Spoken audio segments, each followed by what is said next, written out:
Hello， 大家好，歡迎嚟到北都焦點，我係節目主持人莊雅婷。北部都會區咧，除咗係香港未來房屋同埋土地供應嘅重要來源之餘咧，亦都係我哋南金融、北創科嘅重要引擎。講起創科咧，其實產學研嘅一個結合非常之重要。咁所以咧，特區政府亦都提出咗要建設一個北都大學城，同埋打造香港成為一個國際嘅教育樞紐。所以咧，我哋今日特登請到新一屆立法會教育界嘅鄧飛議員，為我哋講解更多關於北部都會區嘅教育政策同埋未來嘅教育發展。Hello， 你好啊，鄧議員。係你好。首先我想恭喜你啦，成為咗新一屆立法會教育界嘅立法會議員。多謝。咁非常之開心，今日可以邀請到你過嚟同我哋講下關於北部都會區教育方面嘅發展啊。咁我知道咧，其實北部都會區嘅教育發展最核心咧，其實就係我哋嘅北都大學教育城。咁對於呢一個方面嘅一個規劃，你哋有啲咩睇法咧？嗱，而家其實咧，特區政府咧都講，至少今年咧都講過，應該2次嘅，至少係就係明年嘅，即係2026年嘅6月左右咧，就會出一個比較精細嘅規劃嘅，就唔係淨係得個概念㗎啦。咁其實咧，而家講嚟講咧，就最主要有2種發展嘅模式。呢2種可唔可以共融咧？可能難啲，因為話就話大學城啫，但唔係真係想像咁大個地方㗎嘛。一個咧就係話咧就好衰嘅，即係啲業界有一啲好俗嘅講法咧，就分裝模式，就係將咧就係即係嗰幾整個北都會嘅大學嘅規劃嗰個範圍咧，就俾本地嘅大學分咗去咁。咁但係咁樣分咧就有個問題咧，就係大家咧就分唔到幾多，係咪？咁其實只不過係將你自己現有香港嘅大學 extend 到去北都會區，咁又好似睇唔到有啲咩特別咁。咁另一個嘅模式咧就係話引入出邊嘅，無論係內地啊定還是海外一啲好知名嘅大學，尤其是同產學研相關嘅一啲嘅研究機構去進駐咁。咁呢樣嘢咧就係第2個模式啦。咁但係我估計都係會傾向第2個模式嘅機會多過純粹係分裝咁難聽㗎嚇。咁因為分裝真係冇乜地方可以分㗎嚇。咁我知道其實佢哋都係想打造一個即係目標啦，係打造一個國際教育嘅樞紐。對於國際教育樞紐呢個詞，你點樣理解呢？即係點為之一個國際教育樞紐，同埋佢需要包含一啲乜嘢嘅元素先至可以成為一個咁樣嘅一個樞紐呢？係啊嗱，我而家現任係選委界別嘅時候咧，都其中一個政綱嘅，即係唔係講我而家功能組別嘅時候，都係話要打造香港成為一個教育嘅國際樞紐咁。咁嗱，其實咧而家目前我哋見到咧，成個香港關心嘅教育國際樞紐咧，都主要係收生，收好多嘅 non-local students， 一啲非本地嘅生就講得比較多。咁呢個係嘅，但係我覺得唔係淨係將教育嘅國際樞紐變成收生嘅國際樞紐，呢個係唔夠噶嘛，係咪咁？但係其實都要有一個好充足嘅研究力量，即係無論係研究嘅教授又好啊，佢研究嘅時候佢帶好多嘅 postgrad 嘅學生，其實佢亦都係教學緊噶嘛。咁呢個第2個就係我哋嘅研究咧，係可唔可以走上尖端嘅水平啊？當然而家實際上都已經好尖端㗎啦。咁除此之外咧，就係產學研，我哋一路都講話香港咧產業教學同埋研究呢條 link 咧就唔係話打得好透徹嘅。咁呢度咧，我覺得係如果嚟緊北都會大學城嗰度咧，就呢個應該重點係有所突破嚇。我哋教學唔差，我哋嘅研究亦都唔差，但係點樣將佢同產業化結合埋一起呢個時候咧，我相信北都會大學城咧就會係一個起到一個好關鍵嘅角色咯。頭先你上一條問題其實都提到話，即係我哋除咗本地嘅大學之外啦，我哋都想吸納翻國際知名嘅大學。我知道啱啱特首亦都去咗北京大學啦，去咗做一個咁樣嘅交流，亦都知道北京大學其實有意係落戶北部都會區嘅。咁其實你覺得除咗內地呢啲學校，當然佢會好即係可能積極性比較高少少啦。咁但係國際上其實有啲乜嘢香港係可以吸引到佢哋過嚟設立一個分校或者研究院咧？嗱，其實分2點，第一樣嘢咧就係話一定要同我哋北都會嘅要做啲邊一類嘅學術嘅範疇，即係產學研嘅學術範疇咧係相結合嘅。咁我哋睇到今年嘅嗰個施政報告都講得好清楚啦，係咪？即係無論係即係人工智能又好，材料科學呢啲比較有戰略敏感嘅專業領域之外咧，亦都有講到太空經濟等等咁。咁嗱，呢度有一個好重要標準，即你全世界有咁多個學科、咁多個專業，你冇可能全部都嚟晒香港。呢個實事求是亦都做唔到啊，係咪？我哋都負擔唔到。咁點樣取捨咧？呢個係第一樣嘢。取捨嘅標準咧，除咗而家按施政報告標準之外咧，就其實咧我哋睇到咧，都好希望咧同國家嘅最新發展，即係15規劃對香港嘅定位都係要掛鈎嘅。如果15規劃裏邊對香港喺產學研嗰方面咧有一個比較清晰嘅定位，咁我哋要引進相關嘅符合15規劃對香港定位嘅嗰啲專業啊，或者嗰啲學科咧，就應該主力引進呢類學科。呢個第一點。第二樣嘢咧就話，其實係你係要真係好似行街 sales 咁去揾人哋嘅，因為全世界好多地方，無論係灣區經濟又好，定還是係國際教育樞紐，其實甚至鄰近東南亞咧都打造緊國際教育樞紐嘅。咁其實人哋都係你揀人，人揀你。好多世界知名嘅大學啊、研究所啊，佢哋都喺四周圍揾緊㗎。比如你英國咁，即係當美國特朗普總統啊，即係採取一啲保守主義嘅政策嘅時候咧，有好多嘅科研人員啊決定離開美國啦。咁所以當時英國有個叫搬家計劃㗎嘛，即係話咧，你一個教授，你將你成隊 team、成個研究團隊、成個實驗室搬就係我英國嘅時候咧，我有幾多錢會資助你嘅。咁即係換句話講，全球喺度爭緊呢啲係優質嘅研究團隊㗎嘛。咁爭嘅時候咧，你就唔可以話有麝自然香啊。總之個北都會咧擺到啦，好掂係咪？平靚正係咪？即係有晒所有配套，亦都有國家支持，咁啊唔夠嘅。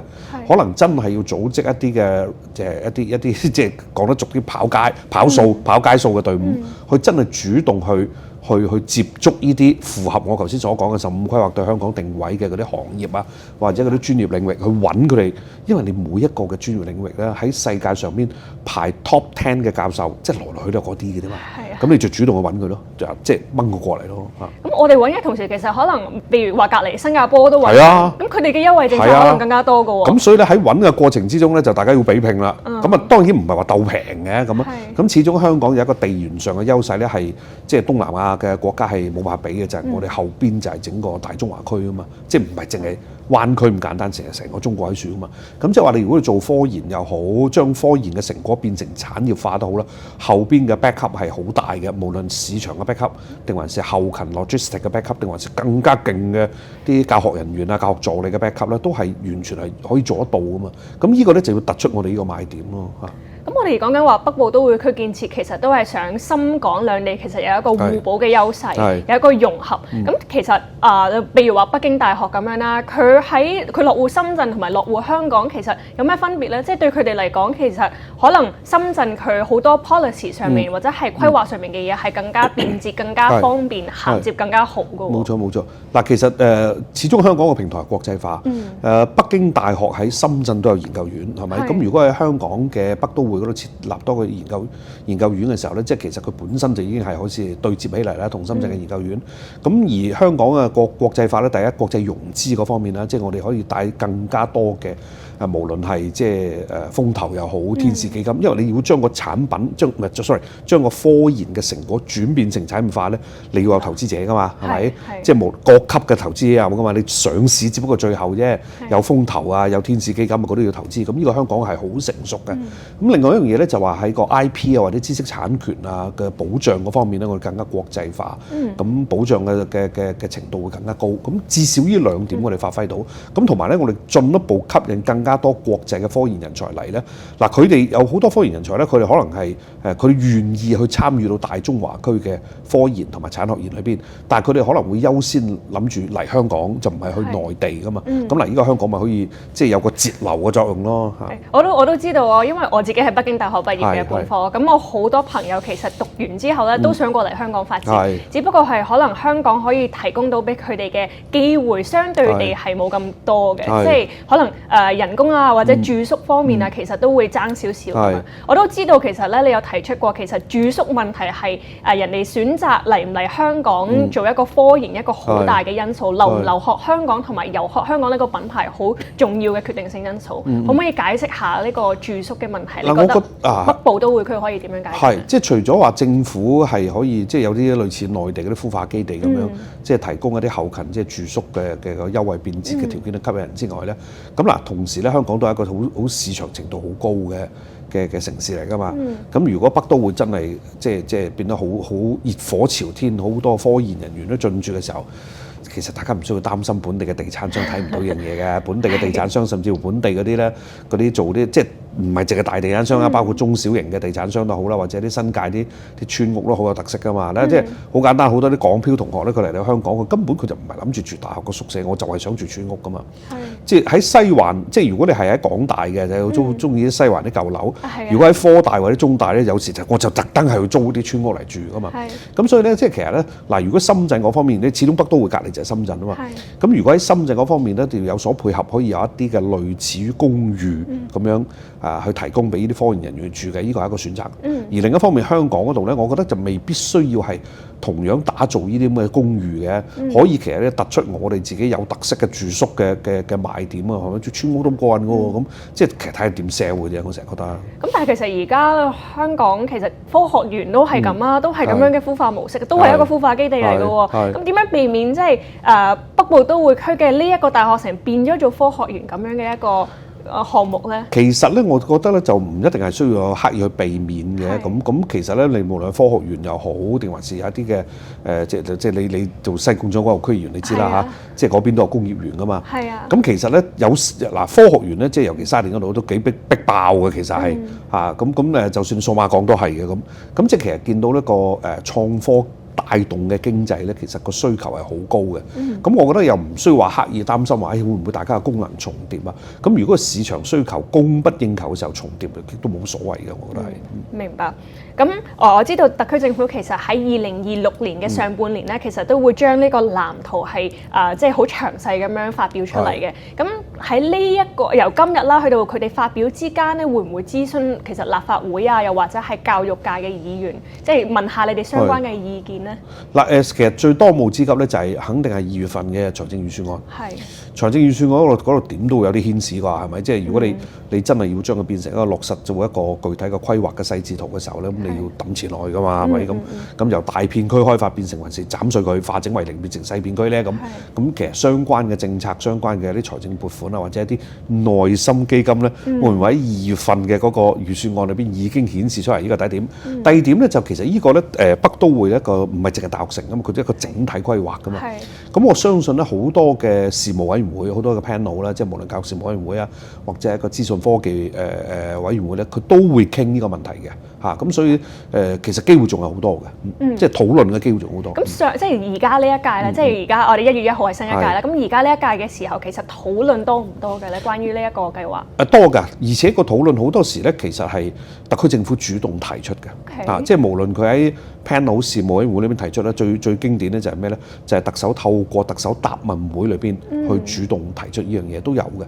咁所以咧，其實我就唔係太過擔心話，會唔會大家冇充足嘅討論機會？其實都唔係嘅。其實而家都係要快馬加鞭咧，對標住，因為15規劃開波㗎啦嘛。對標住國家幾個整體嘅規劃，同埋呢個咁複雜嘅國際競爭。我唔係講地緣政治嘅競爭，我係講咧大家爭嗰啲科技人才嘅競爭，呢方面咧係爭得好緊要啊嘛。咁所以咧，而家就真係要盡快係開工㗎啦。咁如果即係喺呢個藍圖裏面，你有一樣嘢可以爭取嘅，你最想爭取嘅係一樣乜嘢嘅嘢咧？嗱，如果你最想爭取嘅咧，就係希望即係你而家已經有咗北大啦，係咪？咁有間海外嘅好知名嘅研究機構能夠落戶咧，咁就震撼㗎啦，咁就非常震撼，因為你一定要有一個榜樣嘅作用出咗嚟咧，咁即係。就開始即係唔好話授田咁難聽啦，嗰幅田有人耕咧，就開始湧過嚟㗎啦嘛。我聽落去我都覺得好吸引，唔離開香港就可以有唔同嘅知名大學嘅一個 education background 係一件非常之吸引嘅事情。咁我哋講緊大學城，咁除咗大學嘅時候，我其實知道你都好關注中小學啦，同埋幼稚園特殊學校等等。咁你覺得喺呢個大學城裡面，需唔需要有中小學呢一啲咁樣嘅配套咧？其實需要嘅，因為當佢大學城一build up 咗之後咧。實際上而家已經規劃緊，即係喺個北都會區裏邊咧，尤其是靠元朗最近北都會嗰 part 咧，其實預期嘅人口會暴增嘅。咁人口暴增咧，一般嚟講，按照香港嘅通常嘅習慣咧，就係當你人口增加到某個數量咧，配置幾多中學，配置幾多小學咧，全部都有晒 formula 㗎啦。咁所以咧就到時候咧都應該會有新嘅中小學嗱，到底係新嘅起嘅中小學咧，定還是係原有個學校搬入去咧？兩種可能都有，兩種可能都有。咁我想問咧，即係另外一樣嘢就係我哋講緊一個大學城，其實我諗主導嘅應該除咗發展局之外啦，除咗特區政府，可能政務司司長，教育局係一個非常之重要嘅一個部門。咁教育局其實我知道而家特區政府好多唔同嘅局都喺度 cut 緊 budget。教育局你覺得夠唔夠人手去一齊規劃同埋落實執行呢一啲咁嘅概念同埋藍圖咧？其實都 OK 嘅，因為始終咧呢個首先係一個發展項目嚟嘅，咁即係其實最孭重飛嘅肯定係發展局嘅。咁而教育局咧最主要協調大學。協調咧本地嘅大學同埋非本地嘅大學，但係咧就呢樣嘢咧就如果真係好似出現我頭先所講嘅，即係到海外或者到其他地方去揾一啲知名嘅研究機構入嚟嘅時候咧，到底係邊個去負責揾咧？包唔包括教育局嘅人嘅同事咧？咁我覺得其實包括教育局嘅同事同埋包括 UGC，即係大學資助委員會嘅話咧，就會比較專業。如果唔係咧，如果你係嗌一般係投資推廣署啊咁嗰啲咧，可能就有啲壓力啊，係咪？即係佢始終佢唔係好熟悉高等教育嘅情況噶嘛。咁我覺得咧，教育局最主要嘅參與應該都係呢方面，就唔係牽涉到嗰個城市規劃啊嗰 part 嘅，佢又唔需要咁嘅 involve 嗰 part 嘅。明白，咁其實佢哋係會，你會唔會覺得咧喺呢一個咁樣嘅叫做招商引資啦，又或者係招啲外國嘅大學嚟嘅時候，主導或者係領頭人應該係由我哋香港高校嘅校長或者教授去做咧？咁樣會唔會更加方便？即係相比起我哋可能官員啊，又或者係我哋自己公務員同事去做嘅話，其實佢哋可能未必特別熟悉可能15規劃裡面嘅行業。咁會唔會即係我哋自己教授去做會更加好？我都同意。嗱有至少有兩條 line 啦嚇。第一條 line 咧就係 UGC 大學資助委員會裏邊咧，其實有好多本身都係教授或者教授轉職過去都有嘅。咁呢樣嘢咧就佢哋肯定好熟㗎啦。咁尤其是最近嗰2年推國際教育樞紐嘅時候咧，即係大學資助委員會都做咗好多 road show 去歐美國家啊，去東南亞一帶一路國家都做咗好多 road show。咁其實都已經有一定嘅經驗，更何況佢哋本身就係理論上都屬於大學界㗎嘛，佢知道每一個範疇、每一個 feel， 邊啲大學、邊啲研究機構，甚至邊一個教授係世界最知名，佢知㗎嘛。咁所以咧，佢要定點精準去揾呢啲對象咧，就係好容易嘅事啊！呢個第一樣嘢。第二樣嘢咧就係如果你本地嘅大學咧，尤其是如果佢本地大學咧，佢有嘅。而家啲大學咧，佢本身佢都想同海外或者同內地知名嘅學校咧一齊合作去搞一個研究所或者佢搞一個研究院咁好啦。咁佢哋都會好積極投入㗎嘛嚇，因為佢本身都可能有個意向想揾海外或者內地某間大學某個研究所咧，咁佢哋會同步都去做一個精準嘅尋找同配對引入嘅工作咯。你頭先提到 road show 啦，你會唔會知道呢啲 road show 其實佢嘅成效有幾多？即係我哋出咗去幾多人啦，用咗幾多錢啦，跟住之後佢哋吸引到幾多項目來翻香港？嗱佢其實咧就大學資助委員會都同立法會嘅教事委員會都交代過嘅。咁其實咧就我睇到咧就個成效都唔細嘅。雖然你話具體嘅幾多錢咧，即係呢個要查翻檔案先知。咁但係咧就睇到你唔單止係8大裏邊嚟自海外嘅 postgrad 嘅學生為數唔少。因為我哋一般有個感覺咧，就覺得喂，你非本地生好似都係內地多啲喎，但其實唔係嘅。其實唔係嘅，有一啲大學，有一啲嘅大學嘅學科裏邊咧，佢其實一半都係嚟自海外嘅，咁唔一定係嚟自內地嘅。咁而且亦都唔一定係8大，包括自資院校咧。照計自資院校即係個使費佢會比較練得比較緊啲。No， 佢哋一樣有好多嘅獎學金，有好多嘅推廣嘅 program 咧，其實吸咗好多即係海外嘅學生入嚟嘅。咁尤其是咧除咗東南亞啦，東南亞其實嚟香港留學咧都有個歷史傳統啦。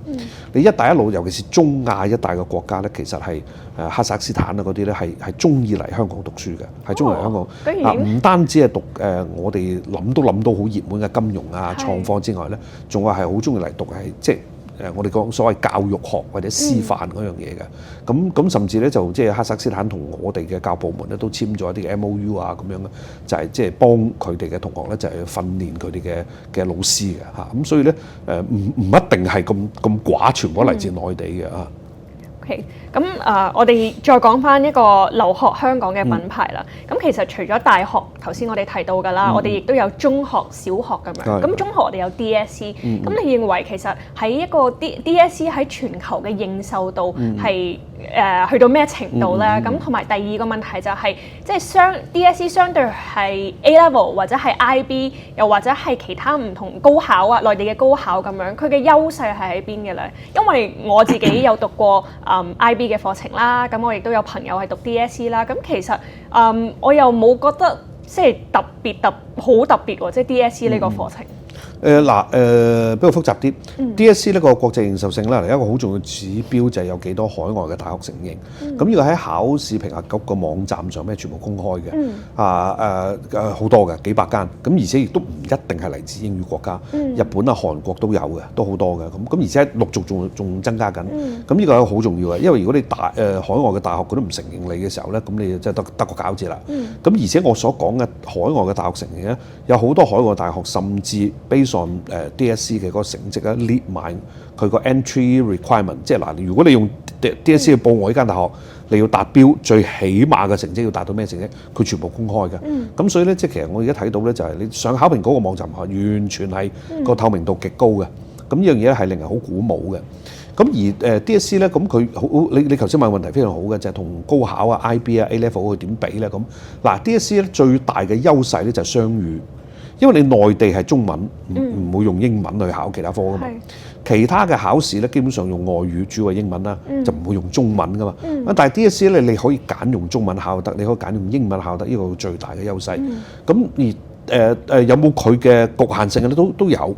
佢最大局限性唔係坊間講嘅，喂死啦！考 DSE 又係啲即係填鴨式教育啊，或者應試教育，其實唔係嘅。如果你講個考試嘅嗰個要求咧，你唔單止內地高考對 DSE 嘅要求高啦，其實某程度上 IB 嘅嗰個筆試啊，我唔係講 ongoing assessment 嗰 part，筆試個要求其實都高過 DSE 嘅。IB 同 DSE 相比較咧，DSE 係一個普及嘅 assessment。IB 其實係一個拔尖嘅，所以你其實你好犀利㗎！你當初即係我唔知你係有心咧，定還是盲中中咁入咗一個其實拔尖要求好高嘅一個 IB 嘅一個考試，佢唔係一個普及嘅考試。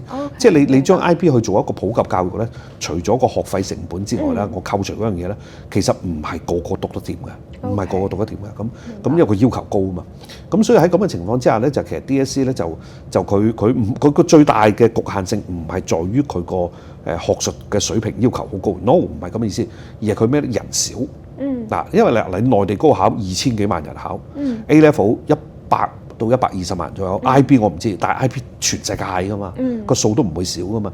但係你 DSE，盡管內地家長話覺得好驚啊，即係今年報 DSE 嘅人又多過舊年啦咁，但係你整體嚟講，計埋 repeater 都得嗰5萬人，5萬人裏邊咧，唔係5萬個都 full subject 嘅喎，有啲可能舊年我考英文窩賀咗，我今年補一科啫嘛，咁你都計埋落去，所以你如果真係 full subject 計咧，可能得4萬人嘅啫。咁我哋對比第一屆 DSE 咧，就2012年，2012年有幾人考啊？2012年嘅時候有7萬人考，我哋而家得翻4萬人咋。咁所以咧，我覺得咧，其實 DSE 一個不大不小嘅危機就係你當你人太少嘅時候咧。嗱，你做大學招生，你就可能覺得死啦！你都唔知夠唔夠學術含金量嘅，人哋嗰個2000萬，呢個100萬嚟考，係咪？佢嗰個攞 A 係真係真金白銀嘅 A 嚟嘅喎，即係含金量高噶嘛？你都得嗰幾萬人，即係點啊？咁我就有少少會擔心呢種情況。咁當然你話突然間大規模去開放 DSE 俾其他地方嘅人嚟考啦，你唔單止內地好多人上嚟考啊，你東南亞啲華僑都上嚟考嘅。我成日都話咧，全世界考試冇人考得過中國人嘅，係咪？即係無論你 IB 啊、DSE 啊、高考嗰啲全部都 A level 全部都係咁。咁但係如果你突然間咁開放咧，就本地就會頂唔順㗎啦，即係家長頂唔順啦，同埋考評局佢都 logistics 佢都應付唔到嘅咁所以呢個問題咧，仲要再深入研究咯嚇。明白。咁我又好好奇啦，我哋點樣可以喺保障香港本地 DSE 學生嘅同時，將 DSE 呢個咁樣嘅品牌國際化，吸引更加多唔同嘅國際學生一齊嚟參與到呢一個咁樣嘅制度裏面呢？似乎咧可能係國家比較傾向支持 IDSE， 點解？因為國家可能透過 IDSE 去吸海外學生入內地嘅大學。因為你不能要求海外學生去考高考，搞唔掂嘅，係咪？冧債噶嘛。唔係咁，但係佢而家都有收國際生噶嘛，即係如果佢係按國際生標準入嚟，而家都係有一個咁樣嘅機制。佢係為咗即係內地咧，想有一個國際化嘅考試去吸納海外學生入內地讀大學。所以咧就佢即係國家就唔想自己再搞一個海外版嘅高考， OK 不如就將香港嘅 DSE 整多個 version 就係 IDSE。咁以後呢，我中央、北大又好啦，清華好點好啦，我如果有海外嘅同學去入北大清華呢，而家其實係 individual 咁去甄別嘅啫嘛，係咪咁你好煩咁樣嘢，咁可唔可以香港幫國家整個 IDSE， 就幫國家去收海外嘅學生？明白，咁呢個其實都係北部都會區嘅一個優勢。佢又唔係側重喺北部，即係冇所謂嘅 IDSE 喺邊度考都得嘅啫。即係喺香港考得，可以喺內地考都得嘅啫。佢就呢個同個 location 冇乜特別關係嘅。香港就會喺呢方面去研究點樣做咯。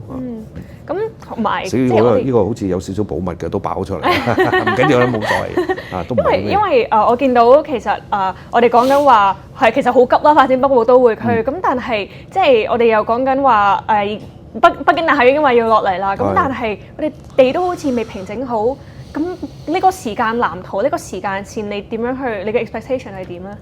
冇㗎，因為佢講到特區政府講到話出年6月你會出到規劃嘅時候咧，咁你嘅規劃一定咗之後咧，就基本上係無論係要政策就俾政策，要投資就俾投資，就因為咩叫規劃啫？梗係你個 scheduling 都要有埋啦，係咪？即係你個時間表都要有咁，如果唔係點會規劃咧？咁所以咧就即係更何況而家連北大都開到口啦，咁你冇理由要北大等幾年㗎嘛，係咪？咁所以即管睇下佢出年大概6月左右啦嚇，6月前咧佢冇話實6月嘅，佢出嚟嘅嗰個精細嘅規劃嘅路線圖、時間表到底係點咯？你心目中 expected嘅數目有幾多咧？即係無論內地又好啦，香港本地又好啦，或者係外國嚟嘅大學都好，佢落戶北部都會區嘅數量有幾多咧？其實我唔係 expect 佢嘅數量，我咧就如果根據15規劃同埋施政報告，你圈定咗邊幾個專業範疇咧？每個範疇係咪你都要有一個研究所啊？因為好少研究所咧係同時兼容幾種不同嘅專業領域咁，好少會咁做嘅。咁我覺得如果你每一個都有一個研究員，有一個研究機構喺處咧，其實都 OK。同埋咧，北都會雖然話好似1/3個香港咁大，但其實你都唔係真係好大嘅，即係個地方唔係真係大得咁緊要嘅啫。咁其實我諗都唔係一件特別嘅難嘅事啦，因為你有一個80到90公頃嘅地啦，咁你圈翻你每一個研究所最多咪一棟樓，咁其實講得啱，你好似中環咁，其實你咁多棟樓你可以容納到嘅數量都好多，你要填滿一棟樓其實都係一件好難嘅事。都唔一定，如果你係做一個研究機構嘅時候，一棟樓咧佢可能都係僅僅夠用嘅，因為我哋話中環咧話佢好高啊嘛，咁但係你如果做科研嘅，大家唔係話做工商寫字樓嗰種嘅高度或者個地積比噶嘛，咁所以咧，我覺得就都 OK 嘅，其實係夠用嘅嚇。但係而家個問題唔係話引入幾多，亦都唔係話夠唔夠用，而係希望盡快可以 settle down，同埋盡快可以見到有個產學研嘅效益可以出到嚟，呢個係大家最急嘅。產學研嘅效益咧，你頭先提到，咁呢個會係喺北都嘅大學城裡面做到啊？產學研3方面啦，定係要包括埋其他嗰2個規劃區？包括埋其他。OK，包括埋其他。係。咁但係你覺得即係可能產學研啊，咁產方面其實香港嘅呢一方面係一直都係比較缺乏少少，即係研究我哋做得好好，咁但係我哋後續可能佢將佢產業化係相對缺乏啲，咁會唔會將呢一個部分其實移翻去內地更加有優勢咧？嗱，而家係有一啲不同嘅意見嘅，有啲業界嘅人士咧覺得你唔實際，因為你喺香港如果做一個大規模嘅生產線咧係好艱難嘅事，唔係僅僅係個廠房唔夠地，而係你去邊度揾多呢方面嘅技術嘅人員咧？即係而家我哋所講嘅技術工人咧，個技術個要求唔低噶嘛，即係唔係話炒散嗰啲工人咁簡單，而係根本上可能要對一啲創新科技、對 AI 都熟習嘅嘢。咁你香港係咪真係可以培養到咁多先？咁就算你培養到，會唔會個成本都好高咧？即係廠房嘅成本啊，勞工即係技術工人嘅成本啊，會好高咧？咁啊，所以咧就業界呢個講法咧，就不如你將佢分流翻去內地同埋東南亞會穩陣啲。香港都係主力去做 R&D 咁嗱，但係亦都有另一種講法，咧唔得。如果咁嘅話咧，咁香港不嬲都做緊啦，係咪？香港不嬲做緊 R&D 啦，你使乜搞咁大個北都會啫？係咪？即係如果產學研產，尤其是大規模生產嗰方面我哋冇參與嘅時候，咁其實香港就好似個角色就唔算好重啊，一路做緊啫，冇咩升級換代嘅東西喺裏邊啦。咁嗱，其實咧如果我哋再睇翻今年2月嘅時候咧，財爺嘅預算案裏邊，佢曾經講過嘅，我唔記得佢講人工智能定講咩，總之咧佢舉咗生產線。總之咧就話政府咧係會好似類似配對基金嘅辦法去 sponsor 或者係去資助若干嘅生產線咁。我記得當時我仲問個財爺：你點為之一條生產線先？10個高技術工人又可以叫生產線，100個工人又可以叫生產線。咁佢當時咧都大概答咗我意思。咁但係起碼呢度咧睇今年嘅預算案，睇財爺嘅呢個好罕見喺預算案出現生產線呢3個字咧，production line 呢樣嘢咧，即係證明咧其實。似乎特區政府咧都預留一個嘅空間，希望咧有一定，就算你唔係成條生產線喺香港都好，你係咪一啲好核心、好關鍵嘅部位都留翻喺香港？就唔係全部，因為你話而家分流去內地咧，好大機會可能分流咗去東南亞嘅啫，係咪？咁你變咗香港咧，就始終本地經濟或者本地經濟轉型又好，本地市民受惠嘅東西咧都係少咗啊嘛。咁其實呢個咧，我係比較傾向於呢個做法嘅，我就唔係太過認同咧，就我哋只做 R&D， 剩翻咧就冚唪唥即係 outsource 曬出邊啦。咁我就唔係太認同呢個做法嘅。咁即係嗱，其實我哋可以學習歐洲國家嘅歐盟嘅做法。歐盟有一個 term 就叫在地化，意思即係咩咧？就係你如果你要投資喺我呢個國家嘅起一個大型嘅投資嚟呢度都好啦嚇，我就會規定你喺度設廠咧，要有你條生產線有幾多個 percent 嘅廠房同埋員工，一定要係請翻我本地國家嘅人咁。咁當然呢個其實有少少似特朗普嘅即係個再工業化呢個 term。咁好多正統嘅經濟學家都好質疑呢種做法嘅，即係覺得呢個只係行政干預市場嘅啫咁。咁但係其實我覺得試下亦都不妨啦，係咪？歐盟美國都想咁樣做啦，都事實上都做緊啦。咁點解香港唔得咧？香港可唔可以要求喺香港研發嘅嗰啲做產業化之後咧，有一定比例嘅，尤其是核心部分咧，都留翻喺香港嘅北都會啊，或者香港嘅科學園啊，或者香港嘅將軍澳工業區啊等等，留翻喺本地咧，咁即係其實呢個都可以嘗試啊，我覺得。咁你頭先就提到話喺香港有可能即係會製造咗好多唔同嘅就業機會，可能更加多元化啦。你覺得我哋香港嘅年青人喺呢度可以點樣去把握機會，或者係香港嘅年輕人究竟有冇 equip with 呢個咁樣嘅能力去接受到呢啲咁樣嘅新挑戰啊？其實咧，我覺得首先咧就要打破一個所謂工字不出頭嘅一個固有嘅諗法，因為我哋講翻工字不出頭咧，就其實諗兩樣嘢啫。第一就係話咧，即係工人嘅薪金升極都有限，係咪？就好有限啦個收入。第二咧就工人好似日曬雨淋、身水身汗，好似而家好高㗎人工。係啦，即係好似唔夠體面咁。咁但係其實而家喺個科技時代唔係咁嘅，除咗個人工會好高之外咧，或者即係個 prospect 會好好啦嚇。咁同埋咧，即係實際上佢裝備咗一啲創新科技之後做嘅產業工人咧，實際上佢嘅工作咧就唔係我哋所理解嘅19世紀工業時代嗰種產業工人，都唔係嗰個概念噶嘛。咁而咧，我都睇過即係我自己都去即係參觀過幾間應用科學大學啦。咁應用科學大學佢培養嘅同學咧，即係有 degree 至少 degree 咁其實完全符合到我哋所講呢個新時代嘅新嘅產業工人、高科技產業工人嘅要求，完全符合得到嘅。咁我哋都睇到咧，就係其實年青人咧冇乜包袱嘅，冇呢啲咁嘅歷史包袱啊，冇呢啲咩工字不出頭，完全冇嘅。總之呢樣嘢我做得，第一我睇到個收入係好嘅，第二咧啱我 feel 係咪？最緊要啱我 feel。第三咧我有咗呢個技術之後咧，我將來可以 slash 嘅，咁咪去嘅咯，係咪？咁所以咧，我覺得係完全冇問題嘅。即係我成日覺得就無論係香港好、內地好邊度嘅青年人咧，係只要佢自己係好清楚知道做緊咩嘅時候咧，其實俾啲信心啦。我成日覺得佢哋會超越我哋呢一代好多嘅。我都接觸咗好多唔同區裏面嘅中學生，咁其實佢哋對於未來嘅一啲規劃啊，即係自己嘅規劃啊，或者係對於未來自己嘅抱負都非常之好嘅，即係都係非常之有希望嘅一班年輕人。冇錯啦，嗱，我舉個好簡單例子，未必恰當一個類比。10幾20年前咧，就可能會沉迷於打機，而家其實大家唔喺度沉迷打機喎。第一有啲可能為咗電競，第二咧有啲可能揾緊錢嘅喎，係咪？即係打機嘅時候都同人交換武器，即係其實咩咧？淨係睇到而家呢個世代嘅人咧，其實係識諗嘢好多，係理智好多咯，唔存在咩沉迷嘅。係啊，明白。非常之多謝今日鄧飛議員嚟到呢度同我哋分享咗好多啦。係，我都睇到其實北部都會區咧，除咗係香港房屋嘅一個新引擎之外，其實喺教育方面或者我哋年輕人未來發展方面咧，都帶俾我哋好多嘅機遇。咁希望咧見到2026年嘅上半年，特區政府有一個好好嘅規劃，亦都非常之多謝鄧飛議員可以喺即係百忙之中抽空嚟參加我哋嘅節目。多謝你，Thank you，拜拜。